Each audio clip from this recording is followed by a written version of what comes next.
Now, this is something I originally did on 420. And it's one of those holidays that some people may not want to celebrate because it's a day that is supposed to a holiday that people are going to celebrate by getting high. Now, I think 420 is better than Christmas because Christmas is not only a letdown, but Christmas is a load of shit. 420 is certainly better than Valentine's Day because Valentine's Day is very insulting for those who ain't lucky enough to have a piece of ass to stick their dick in. Now, progress is being made slowly but surely as both Colorado and Washington have legalized marijuana. That is only the tip of the iceberg that needs to be done it's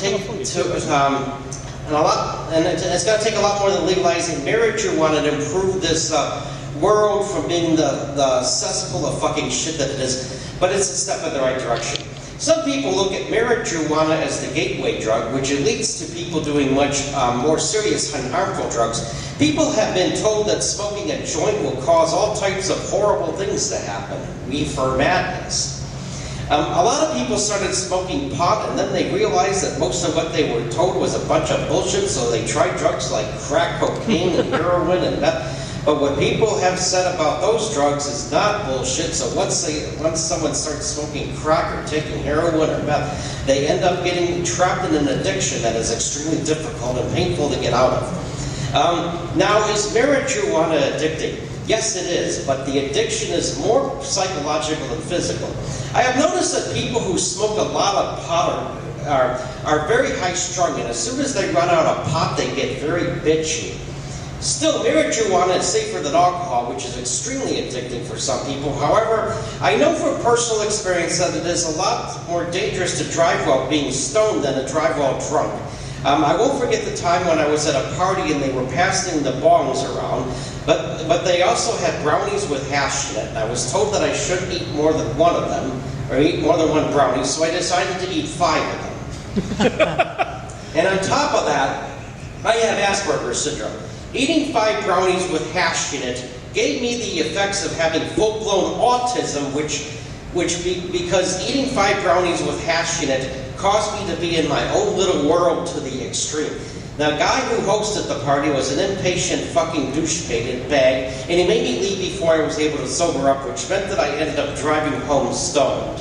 I'm just lucky that I made it home safe, but more importantly, I made it home without getting pulled over by a cop. At least when I was driving while drunk, I wasn't freaking out like I did after eating all those brownies. It took over 24 hours before the effects of those brownies wore off. I have been wondering what would happen if a neurotypical person ate 5 brownies with hash in it. Would it cause them to have the effects which is similar to having autism? What really makes 420 2014 very interesting is that 420 fell on Easter Sunday this year. And what an interesting contrast that is it or is it very similar in many ways? It was on Good Friday that Jesus was nailed to a cross, and why the fuck do they call it Good Friday? Well, it was because Jesus died for our sins. Why the fuck did Jesus have to go through an excruciating, painful death to die for our sins? That doesn't make any fucking sense. Then Jesus was buried in a tomb, but on Easter Sunday his body had disappeared. It wasn't just his soul that rose from the dead, but his entire body rose up and went to heaven. What the fuck? This is all a bunch of made-up fucking bullshit. Then again, the people who wrote the Bible must have been taking some very powerful, heavy-duty drugs to believe all this fucking bullshit. Take Noah's Ark. God told Noah to build an ark because God was going to cause earth to be flooded for 40 days, allegedly. He told Noah to bring 1 male and 1 female of each animal in the entire world onto the ark so the male would stick his dick in the female's cunt to knock her up, but they didn't quite put it that way in the Bible. Religion is not about causing people to be happy, it's about mind control, especially when it comes to sexuality. Did you know that if God had meant men to be gay, he would have created Adam and Steve instead of Adam and Eve? And that's exactly what he did. What happened is Steve was one of those guys who wrote the Bible and he decided to drop some acid. This caused Steve to go on a trip to a beautiful place, and he saw a naked man, and his name was Adam. And Steve said, Adam, take that beautiful cock and stick it up my ass and fuck me good. And so he did, and it felt so good, but then his beautiful cock turned into a snake, and then there were hundreds and thousands of snakes crawling into his ass and biting and eating it, and which means that he went from having a good acid trip to having a bad acid trip. And this just goes to prove that homosexuality is wrong. Now, with that in mind, I don't think that the meaning of 420 should not be about taking drugs and getting addicted to them, but it should be about feeling good and happy, so you don't need to take those dangerous drugs in the first place. And marijuana has its place, and it greatly reduces the severity of pain if you're not feeling good. And when it's used in moderation, it's good for alleviating emotional pain. Marijuana is safer than the psychotropic drugs that the psychiatrist prescribes.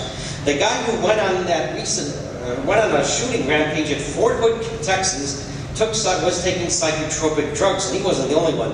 And I know that having an orgasm makes me feel better than smoking a joint or doing any other drug. Also, when I beat off, I like to sniff some poppers, and they are the greatest of the great. It is better than any drug in the entire world. Whenever I beat off, I like to sniff some poppers because it puts me in an extreme state of euphoria. And for 2 minutes, I get to have a feeling of extreme calm, and my mind is taken off of every problem and worry that I have. Now, why does the thick white stuff have to stop squirting out of my penis? If thick white stuff squirted out of my penis non-stop, I wouldn't be so pissed off all the time. And I don't know if any of you have ever heard of Paul Lynde, but he was this smelly gay guy, and he died while he was naked, and he was sniffing poppers when he died, that lucky fucking bastard. If you could choose how you could die, would you rather die in excruciating pain from stage 4 while being in stage 4 cancer, with a catheter shoved up your dick, or would you rather die while a bunch of thick white stuff squirts out of your penis while being in a state of euphoria? I still don't think that 420 is as good as Halloween, because Halloween is the time of year that I go out to a club and I take a ghost with me that lights up and shakes. Halloween is the one and only day each year in which society tells people that it's okay to be weird, but only for one day. Actually, it's the day after Halloween that people put their mask back on to conceal their true identity, because the society we live in has social regulations telling people how they should live their lives. They can go take their social regulations and shove them up their ass, those arrogant, dirtbag, control freak motherfuckers. And at least now we have 420, which is the spring version of Halloween in some ways, because Halloween should be every day. The true meaning of 420 should be about getting rid of the fucking bullshit that people have had to deal with, and 420 should be about celebrating freedom and happiness, just like the other holidays. It is something that should last all year long. And when I did this, I said, Happy Easter and 420, and I guess I'm glad that there's at least 2 people in the audience. It's better than 0.